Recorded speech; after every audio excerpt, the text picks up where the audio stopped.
Hello दोस्तों, welcome to Hindi code class. पिछले lecture में हमने समझा था कि इस HTS में अपने प्रोजेक्ट को सेटअप कैसे करना है, इसके साथ ही जो MySQL डेटाबेस था उसको कैसे अपने प्रोजेक्ट के साथ कनेक्ट करना है, ये चीज़ें हमने सीखी थी। आज के लेक्चर में हम समझेंगे कि प्रोजेक्ट में एंटिटीज़ कैसे बनानी है और उनके बीच डेटाबेस रिलेशनशिप को कैसे मैप करना है। तो यहाँ एंटिटी बनाने से पहले हम ये समझते हैं कि एंटिटी एक्चुअल में होती क्या है। तो एंटिटी एक्चुअली में एक क्लास होती है जो कि हमारे डेटाबेस में एक टेबल को रिप्रेजेंट करती है, और जो भी हम इस क्लास के अंदर वेरिएबल देते हैं वो डेटाबेस टेबल में एक कॉलम को मैप करने लगता है। मतलब अगर आपने क्लास के अंदर कोई वेरिएबल दिया है, मान लीजिए इंट नेम, तो वो आपके टेबल के अंदर एक नेम कॉलम बना देगा। तो इस तरीके से ये क्लास काम करती है।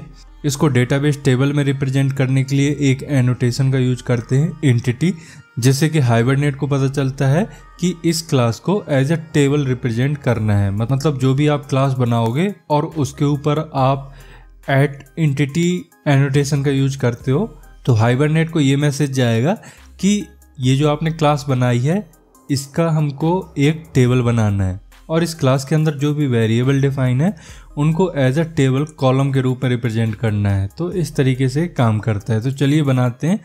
तो एंटिटी बनाने के लिए हम जाएंगे अपने प्रोजेक्ट में, इसको ओपन करते हैं। इसमें आपको ये main/java फोल्डर दिख रहा है, इसमें आपको क्लिक करना है। इसके बाद एक पैकेज दिख रहा है आपको com.blog.blogapp, इसको भी आपको क्लिक करना है। अब इस पैकेज के अंदर ही आपको सब पैकेज बनाने हैं। मतलब इस पैकेज में आपको राइट क्लिक करना है, न्यू पे जाना है, यहाँ पे आपको पैकेज बनाने हैं। तो पैकेज में क्लिक करते ही आपको ऐसा विंडो खुल के आएगा, इसमें आपको अपना पैकेज नेम देना है। तो com.blog.blogapp ये ऑलरेडी लिखा हुआ है, इसका हमें सब पैकेज बनाना है। तो इस ब्लॉग ऐप के बाद हमें एक नाम देना पड़ेगा जो इस पैकेज को डिफाइन करेगा। तो हम यहाँ पे बना रहे हैं एंटिटी, तो इसके लिए हम यहाँ पे लिखेंगे डॉट एंटिटीज और इसको करते हैं फिनिश। तो ये आपका एक पैकेज बन गया है जो सब पैकेज है इस मेन पैकेज का, जिसके अंदर हमारा मेन क्लास है। अब इसके अंदर हमें कुछ एंटिटी बनानी है। तो मैं आपको बता दूं, हम यहाँ पे अभी फिलहाल 3 एंटिटी बनाएंगे। एक होगी यूजर नेम से, दूसरी कैटेगरी और तीसरा पोस्ट, क्योंकि यहाँ पे हमको यूजर की इन्फॉर्मेशन डेटाबेस में सेव करनी है, कैटेगरी भी सेव करनी है और पोस्ट भी सेव करनी है। जो भी यूजर पोस्ट करेगा उनको भी सेव करना है। तो सबसे पहले हम यहाँ पे बनाते हैं एक यूजर एंटिटी। उसके लिए इस पैकेज पे क्लिक करेंगे, न्यू पे जाएंगे, यहाँ पे चूज करेंगे क्लास। यहाँ पे क्लास का नाम देंगे यूजर। आपको ध्यान देना है, आप जो भी क्लास लिखोगे उसका जो पहला लेटर होगा वो कैपिटल लेटर होगा। ये एक सही तरीका होता है किसी क्लास को लिखने का। इसको फिनिश करते हैं। अब ये हमारी क्लास बन गई है। अब इसमें हमको कुछ वेरिएबल डिफाइन करने हैं। तो यहाँ पे सबसे पहले बनाते हैं आईडी। तो आईडी के लिए हम लिखेंगे प्राइवेट इंटीजर आईडी। तो यहाँ पे हम प्राइवेट क्यों लिख रहे हैं, क्योंकि स्प्रिंग बूट में हम मोस्टली जो भी चीज़ें बनाएंगे वो बहुत ही सिक्योर्ड होंगी। मतलब यहाँ पे हम इनकैप्सुलेशन का यूज कर रहे हैं। जो भी वेरिएबल डिक्लेयर करेंगे वो प्राइवेट डिक्लेयर करेंगे, और गेटर सेटर का यूज करेंगे, जिससे कि ये क्लास हमारी फुल इनकैप्सुलेटेड हो जाएगी। नेक्स्ट वेरिएबल लेते हैं प्राइवेट स्ट्रिंग नेम, फिर इसमें लेते हैं एक ईमेल। तो प्राइवेट स्ट्रिंग ईमेल, ईमेल हो गया। अब यहाँ पे लेते हैं पासवर्ड। तो प्राइवेट स्ट्रिंग पासवर्ड। इसके बाद लेते हैं एक अबाउट के लिए, तो उसके लिए भी लिखेंगे private string about.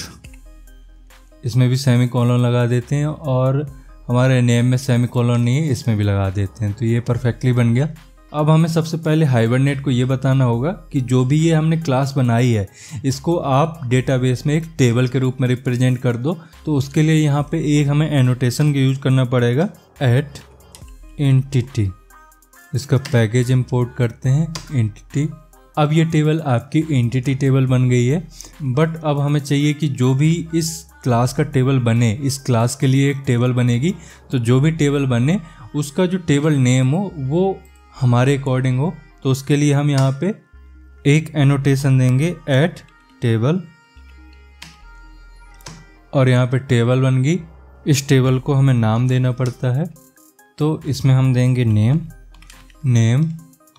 Equal to, यहाँ पे हम नेम देंगे टेबल का यूजर।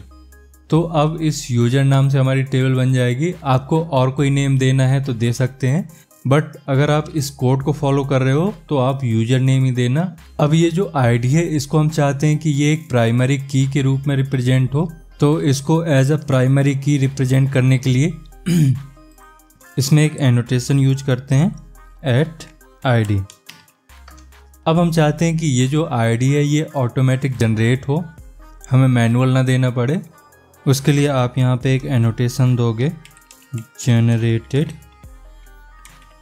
वैल्यू, इसमें दोगे आप स्ट्रेटजी, जनरेटेड टाइप दोगे और जनरेटेड टाइप में दोगे आप आइडेंटिटी।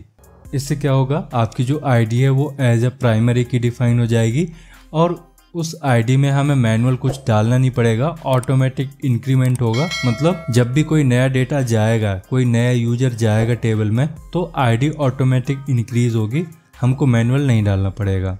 अब बाकी के जो कॉलम है इनके लिए भी हम प्रॉपर्टी डिफाइन कर देते हैं। मतलब जब ये वेरिएबल डेटाबेस में एज अ कॉलम बनेंगे तो किस नाम से बनेंगे, नलेबल होंगे या नहीं होंगे, मतलब नल वैल्यू हो सकती है नहीं हो सकती है, और उनकी लेंथ कितनी होगी। मतलब अगर हम नेम सेव कर रहे हैं, नेम स्टोर कर रहे हैं डेटाबेस में, तो उसकी लेंथ कितनी होगी, उसमें हम कितना लंबा नेम यूज कर सकते हैं। मतलब उसमें 10 कैरेक्टर होंगे, 20, 100, 200 कितने होंगे, तो ये चीज़ें हम इसमें ऐड कर सकते हैं, बता सकते हैं। तो उसके लिए एक एनोटेशन होता है @कॉलम।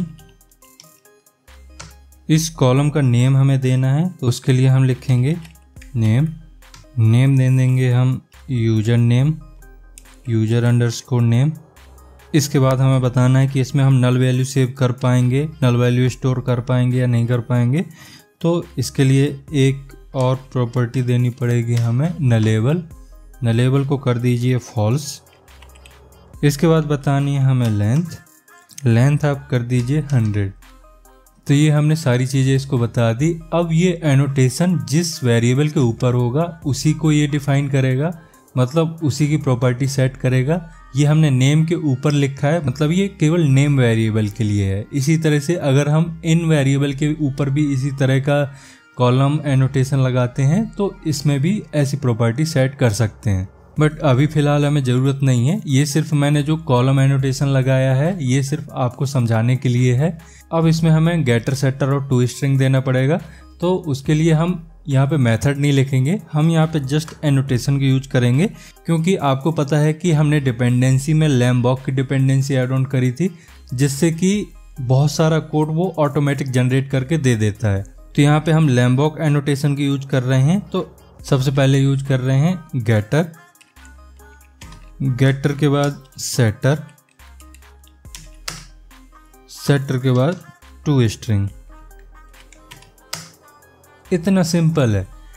मतलब अगर आप लैम्बॉक यूज करते हो तो डेवलपमेंट बहुत ही इजी हो जाता है, इससे आप कम टाइम पे भी ज़्यादा कोडिंग कर सकते हो। तो ऐसे ही काम होता है इंडस्ट्री में। तो ये हमारी बन गई यूजर एंटिटी। अब हमें बनानी है पोस्ट एंटिटी।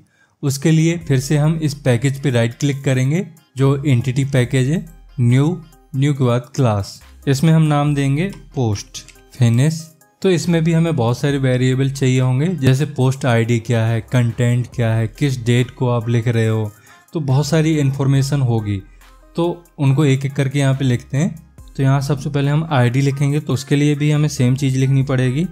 सबसे पहले प्राइवेट इंटीजर पोस्ट आईडी, फिर पोस्ट का टाइटल लिखते हैं, तो प्राइवेट स्ट्रिंग टाइटल। फिर कंटेंट लिखते हैं, तो कंटेंट के लिए भी प्राइवेट स्ट्रिंग कंटेंट। इसके बाद यहाँ पे एक और वेरिएबल देंगे इमेज नेम का, तो उसके लिए भी प्राइवेट स्ट्रिंग इमेज नेम। अब यहाँ पे एक और वेरिएबल लेंगे डेट, उसके लिए भी प्राइवेट डेट एडेड डेट। अब इस क्लास को हमें डेटाबेस के साथ मैप करने के लिए एक एनोटेशन की ज़रूरत पड़ेगी, और वो एनोटेशन अभी मैंने आपको बताया था एट एंटिटी लगने के बाद ये जो आपकी क्लास है ये डेटाबेस के साथ मैप हो जाएगी, मतलब डेटाबेस में एक इस नेम से टेबल बन जाएगी जिसमें कि ये फील्ड होंगे, ये कॉलम होंगे। अब हमें इस पोस्ट आईडी को एक प्राइमरी की बनानी है, तो उसके लिए एक एनोटेशन होता है एट आईडी। इसके साथ ही हमें इसमें एक जनरेटेड वैल्यू डालनी पड़ेगी। इसके लिए आपको डालना पड़ेगा at generated value. Generated value के अंदर आपको देना पड़ेगा स्ट्रेटजी, तो इसके अंदर आइए स्ट्रेटजी। अब इस स्ट्रेटजी में आपको देना होगा जनरेटेड टाइप, तो जनरेटेड टाइप दे देते हैं। अब इस जनरेटेड टाइप को क्या देंगे आप, एक आइडेंटिटी, तो ये आइडेंटिटी आ गया। अब इस एनोटेशन के थ्रू जो भी आईडी जनरेट होगी वो एक इंक्रीमेंटेड ऑर्डर पे होगी। अब हम इस टाइटल में भी कुछ चीज़ें दे देते हैं, जैसे कि इसका लेंथ क्या होगा, तो उसके लिए हमें यहाँ पे एनोटेशन यूज करना पड़ेगा कॉलम में हम बताते हैं कि इसका लेंथ क्या होगा। लेंथ आप डाल दीजिए यहाँ पे 100। इसके बाद बताइए कि इसमें कोई नल वैल्यू सेव नहीं कर सकते, तो नलेबल को कर दीजिए फॉल्स। अब हम इस कंटेंट में भी कुछ चीज़ें दे देते हैं, जैसे कि इसमें जो लेंथ होगी वो 10,000 से ज़्यादा नहीं होनी चाहिए, तो उसके लिए भी हम यहाँ पे कॉलम एनोटेशन का यूज करेंगे। और इसमें हम देंगे कि इसकी लेंथ क्या होगी, लेंथ सेट कर देते हैं हम 10,000।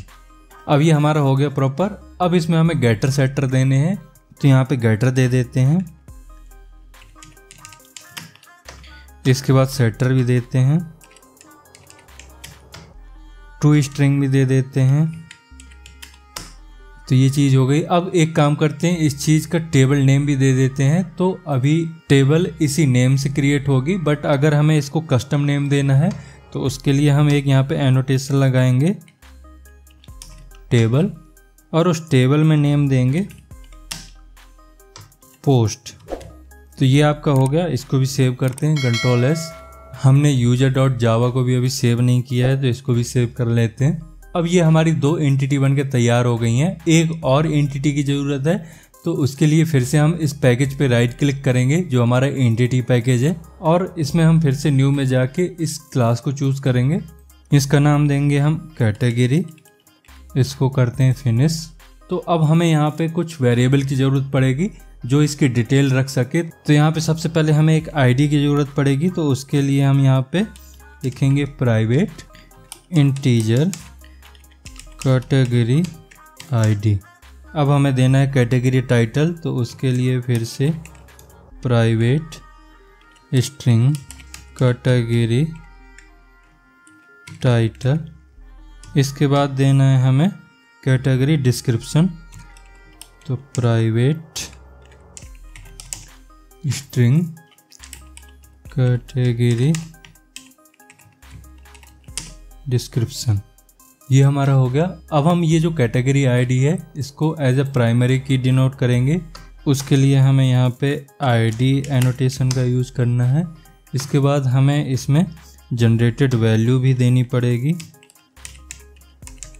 स्ट्रेटजी होती है स्ट्रेटजी, और इसमें होता है जनरेशन टाइप। इसमें देंगे आइडेंटिटी। अब ये कैटेगरी आईडी सेट हो गई है। अब हमें सेट करना है इस कैटेगरी टाइटल को, तो इसके लिए भी हम लिखेंगे यहाँ पे कॉलम। इसमें नेम देंगे सबसे पहले टाइटल, नलेबल फॉल्स, लेंथ 100। इसके बाद डिस्क्रिप्शन को भी सेट करते हैं, कॉलम नेम। इसका नेम देंगे हम डिस्क्रिप्शन। अब यहाँ पे हमें इसको एंटिटी बनाना है, तो उसके लिए हम यहाँ पे लिखेंगे एंटिटी। इसके बाद इस टेबल का एक कस्टम नेम देने के लिए हमें लिखना पड़ेगा टेबल। टेबल में हम देंगे इसका नेम देंगे हम कैटेगरीज। तो ये सारी चीज़ें हमारी अब बन के रेडी हो गई हैं। अब हमें चाहिए सिर्फ गेटर सेटर और टू स्ट्रिंग। तो उसके लिए बस आपको एनोटेशन लगाना है, at getter at setter at to string. तो ये हमारी एंटिटी बन के रेडी हो गई हैं। अब इनमें देखते हैं कुछ मिस्टेक हुई है पोस्ट में एंड कैटेगरी में। तो कैटेगरी में क्या मिस्टेक हुई है हमारी, ये हमने कैपिटल लेटर कर दिया है। अब ये हमारा सही है आई थिंक, हाँ अब ये सही हो गया। अब पोस्ट में भी देख लेते हैं क्या दिक्कत है। तो आई थिंक हमने इस डेट को इंपोर्ट नहीं किया है। डेट को इंपोर्ट करते हैं तो यहाँ पे दो तरह के डेट हैं, java.sql और java.util। तो हमें util वाला यहाँ पे इंपोर्ट करना है। तो ये भी एरर चली गई है, इसको सेव करते हैं। अब हमारी ये एंटिटी क्लास रेडी है। अब हमें इन एंटिटी में डेटाबेस रिलेशन मैप करना है। मतलब यहाँ पे काफ़ी टाइप के रिलेशनशिप होते हैं, जैसे कि 1 to 1, 1 to many, many to 1 या many to many। मतलब इसमें बताना पड़ेगा कि एक टेबल दूसरे टेबल से 1 to 1 कनेक्टेड है या 1 to many कनेक्टेड है या many to many कनेक्टेड है या many to 1 कनेक्टेड है। तो ये हमें यहाँ पे डिफाइन करना पड़ेगा। तो यहाँ सबसे पहले चलते हैं यूजर में। तो यहाँ देखिए एक यूजर है, एक यूजर मल्टीपल पोस्ट कर सकता है, मतलब एक यूजर मल्टीपल पोस्ट लिख सकता है। और दूसरी तरफ जो पोस्ट टेबल है, इसमें आप देखेंगे कि जो एक पोस्ट है वो सिर्फ एक ही यूजर से क्रिएटेड हुई होती है, कोई दो यूजर एक ही पोस्ट को क्रिएट नहीं कर सकते। तो इस तरह से यहाँ पे 1 to 1 और 1 to many दो रिलेशन बन रहे हैं। अब हमें किस क्लास में 1 to many लगाना है और किस क्लास में 1 to 1 लगाना है, इसको समझना जरूरी है। तो इसको ऐसे समझिए, मान लीजिए हमारे पास एक क्लास है, क्लास यूजर। तो ये जो यूजर है इसका पोस्ट के साथ क्या रिलेशन होगा, उसके लिए यहाँ पे मान लीजिए हमारे पास एक वेरिएबल है पोस्ट का। तो यहाँ देखिए एक यूजर के पास मल्टीपल पोस्ट हो सकते हैं, यही चीज मैंने आपको बताई थी। तो इसमें अगर हम एक एनोटेशन लगाते हैं 1 to many, तो ये 1 डिनोट करता है इस यूजर को और many डिनोट करता है इस पोस्ट को। तो आपको याद रखना है जो पहला वर्ड होता है वो उस क्लास को डिनोट करता है जिसके अंदर आप ये एनोटेशन लिख रहे हो, और जो लास्ट वाला वर्ड होता है वो उसको इंडिकेट करता है जिस वेरिएबल के ऊपर आप ये एनोटेशन लगा रहे हो। तो ये चीज़ें आपको याद रखनी है। अब इसी चीज़ को अगर मैं बोलूँ कि एक हमारे पास क्लास है पोस्ट एंड उसके अंदर एक वेरिएबल है यूजर, तो यहाँ पे देखिए मल्टीपल पोस्ट का एक यूजर हो सकता है। इसके लिए अगर हमें रिलेशन ऐड करना है तो क्या लिखेंगे यहाँ पे, ऐड many to 1। तो सेम चीज इसमें भी है, ये जो many है ये इसके लिए बोला गया है और ये 1 है वो यूजर के लिए बोला गया है। तो इस पोस्ट एंटिटी में एक वेरिएबल हमें और लेना पड़ेगा क्योंकि हमें यूजर से मैपिंग करनी है। तो उसके लिए यहाँ पे हम लेंगे प्राइवेट यूजर। अब हम इस वेरिएबल के थ्रू इस क्लास का यूजर क्लास के साथ रिलेशन दिखाएंगे। तो ये हमारा रिलेशन बनेगा, मैनी पोस्ट हो सकती हैं 1 यूजर के लिए, तो एट many to 1। अब इसमें ज्वाइन कॉलम का नेम दे देते हैं, ज्वाइन कॉलम नेम, इसका नेम देते हैं यूजर अंडरस्कोर ID। सेव करते हैं इसको। तो ये ज्वाइन कॉलम क्या होता है, ज्वाइन कॉलम हाइबरनेट को ये बताता है कि ये जो आपका वेरिएबल है, ये जो आपका कॉलम बनेगा ये फॉरेन की के रूप में यूज होगा। मतलब इसको एज अ फॉरेन की बनाई जाएगी जो कि यूजर टेबल की प्राइमरी की को रेफर करेगी। अब इसका रिलेशन हमने बता दिया, अब इसका काम हो गया। अब हम चलते हैं user.java में। अब हमें इसमें भी रिलेशन बताना पड़ेगा। तो यहाँ पे देखिए जो हमारा यूजर है उसके पास मल्टीपल पोस्ट हो सकती हैं, उसके लिए यहाँ पे हम एक वेरिएबल डिफाइन करेंगे। अब ये जो वेरिएबल होगा ये बहुत सारे डेटा को एक साथ रखेगा, मतलब इसके लिए हमें चाहिए एक लिस्ट टाइप का वेरिएबल। तो उसके लिए हम लिखेंगे यहाँ पे प्राइवेट लिस्ट जो कि होगा पोस्ट टाइप का एंड इसका नेम है posts equal to new array list. अब यहाँ पे हमें कुछ चीज़ें देनी पड़ेगी जैसे कि मैप्ड बाय में हम उस कॉलम का नेम देंगे जिससे ये मैप है। तो ये जो हमने यूजर दिया है ये वो यूजर है जो हमने अभी पोस्ट में लिखा था, यहाँ पे पोस्ट में हमने ये यूजर बनाया था। तो इस यूजर को हम यहाँ पे मैप कर रहे हैं। अच्छा इसमें एक मिस्टेक देख लेते हैं क्या है। तो हमने यहाँ पे यूजर, यूजर का यू कैपिटल करना है क्योंकि ये क्लास है। इसको सेव करते हैं, अब ये ठीक है। इसके बाद कैस्केड टाइप देते हैं, तो कैस्केड के लिए पहले कैस्केड लिखेंगे और इसके बाद लिखेंगे कैस्केड टाइप, इसमें दे देंगे ऑल। अब हम बताएंगे कि फैच टाइप क्या होगा, तो उसके लिए फैच टाइप और यहाँ पे देंगे लेजी। तो यहाँ पे जो चीज़ें मैंने मेंशन करी हैं इसको मैं एक बार बता देता हूँ। यहाँ पे मैंने मैप्ड बाय लगाया है, तो इस मैप्ड बाय के थ्रू हाइबरनेट को ये बताया जाता है कि जो इस रिलेशनशिप का ऑनर है वो दूसरी तरफ है, मतलब वो पोस्ट की तरफ है। पोस्ट में एक वेरिएबल है हमारे यूजर, इसको इंडिकेट कर रहा है। इसका मतलब है जो फॉरेन की बनेगी वो यूजर टेबल में नहीं बनेगी, आपकी फॉरेन की बननी है पोस्ट टेबल में। फिर है कैस्केड, तो कैस्केड का मतलब होता है अगर पेरेंट में कोई भी ऑपरेशन परफॉर्म होता है तो वो सेम ऑपरेशन चाइल्ड में भी होगा। मतलब अगर यहाँ पे हम यूजर में कोई भी ऑपरेशन करते हैं तो जो चाइल्ड है, चाइल्ड कौन सी है, ये पोस्ट, तो इसमें भी सेम ऑपरेशन होगा। मतलब अगर हम यहाँ पे कोई यूजर हटा देते हैं, कोई यूजर डिलीट कर देते हैं, तो चाइल्ड से भी उस यूजर के जो भी पोस्ट हैं वो डिलीट हो जाएंगे। इसके बाद फैच टाइप, तो फैच टाइप का मतलब होता है कि डेटा कब लोड होगा। मतलब यहाँ पे अगर हमने लेजी यूज कर रखा है तो इसका मतलब है अगर हम किसी पर्टिकुलर यूजर को लोड कर रहे हैं, किसी पर्टिकुलर यूजर को निकाल रहे हैं डेटाबेस से, तो केवल यूजर की ही इन्फॉर्मेशन निकलेगी, पोस्ट की इन्फॉर्मेशन नहीं निकलेगी। जबकि पोस्ट कैस्केड है, मतलब कि जो भी ऑपरेशन यूजर में होगा वही ऑपरेशन पोस्ट में भी होगा। बट यहाँ पे फैच हमने इसीलिए लगाया है, यहाँ पे फैच टाइप लेजी किया है कि अगर हम कोई भी डेटा यूजर टेबल से ले रहे हैं तो यूजर टेबल का ही डेटा आएगा, पोस्ट टेबल का डेटा नहीं आएगा। अगर हमें पोस्ट का चाहिए तो उसके लिए हमें एक्सप्लिसिटली पोस्ट का डेटा लाना पड़ेगा। तो इस तरीके से इसमें रिलेशन काम करते हैं। इसको हम सेव करते हैं। अब इसी तरह से कैटेगरी में भी रिलेशन हमें बताने पड़ेंगे। अब इसमें देखिए कि एक कैटेगरी के मल्टीपल पोस्ट हो सकते हैं, बट एक पोस्ट एक ही कैटेगरी का हो सकता है। तो यहाँ भी दो तरह के रिलेशन बन रहे हैं। तो इसके लिए भी हमें पोस्ट एंटिटी में एक और वेरिएबल ऐड करना पड़ेगा। तो उस वेरिएबल का नेम हम लेते हैं कैटेगरी। तो यहाँ पे लिखेंगे प्राइवेट कैटेगरी एंड कैटेगरी। अब हमको यहाँ पे ये दिखाना है कि मल्टीपल पोस्ट हो सकती हैं एक कैटेगरी के लिए। तो उसके लिए यहाँ पे हम लिखेंगे many to 1। अब इसमें हमें फिर से एक ज्वाइन कॉलम देना पड़ेगा, एट ज्वाइन कॉलम। इस कॉलम का नेम दे देते हैं नेम आईडी कैटेगरी आईडी। तो इस पोस्ट एंटिटी में हमने यूजर के लिए और कैटेगरी के लिए दोनों के लिए रिलेशनशिप मैप कर दिया है। अब हम जाते हैं इस कैटेगरी में, यहाँ पे भी हमें रिलेशनशिप बताना पड़ेगा।